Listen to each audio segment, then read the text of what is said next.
नमस्कार. संकेत आयुर्वेद चॅनल मध्ये आपल्या सर्वांचे मनापासून स्वागत. आज आपण आपल्या आयुर्वेद चॅनल मध्ये जी माहिती पाहणार आहोत ती वनस्पती फळ म्हणजे हे फळ आहे. याला आपण खारी कोहळं म्हणून संबोधण्यात येते. या कोहळ्यापासून आता कोहळं दिसता बरोबर आपल्या मनात एकच येते की पेठ्याचं फळ. यापासून सर्वांच्या आवडीचं खाद्य बनते ते म्हणजे पेठा. पेठा आपण सर्वांचा आवडीचा आहे, लहान मुलांच्या आवडीचा आहे, मोठ्या व्यक्तींच्या आवडीचा आहे. पेठ्याबरोबरच याचे आयुर्वेदिक फायदे भरपूर आहेत आणि नेमके तेच आपणास माहिती नाही. हे आयुर्वेदिक फायदे जाणून घेण्याकरता आपण आपल्या या चॅनलवर आज या संबंधी माहिती देत आहोत.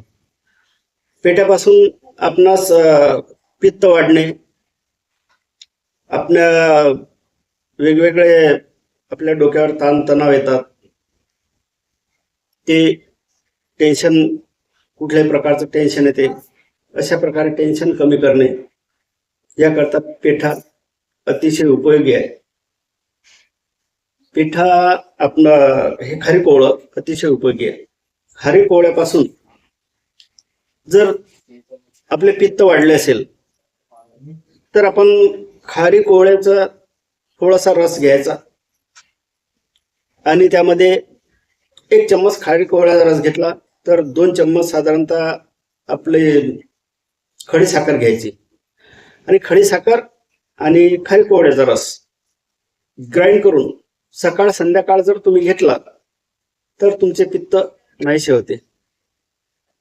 अशा प्रकारे हे जर तुम्ही नियमित सेवन केलं तर तुमचे आपल्या मेंदूवरील ताणतणाव कमी होतात. हे म्हणजे खारी कोहळं म्हणजे एक प्रकारचे आपले ब्रेन टॉनिकच आहे. त्यामुळे पेठ्याचा उपयोग हा प्रत्येकाने केलाच पाहिजे. आपल्या धार्मिक याच्यामध्ये सुद्धा आपल्या पूर्वजांपासून रूढी परंपरा चालत आलेला आहे. नवरात्रामध्ये आपण देवीचे होम हवन करतो. होमाकरता सुद्धा खारी कोहळं आवश्यक आहे. होमाच्या जवळ आपण बकरा म्हणून याला कापतो. तोच उपयोग नाही तर आपल्या शरीरासाठी अतिशय फायद्याचा असल्यामुळे खारी कोहळ्याचा उपयोग प्रत्येकाने करायला पाहिजे.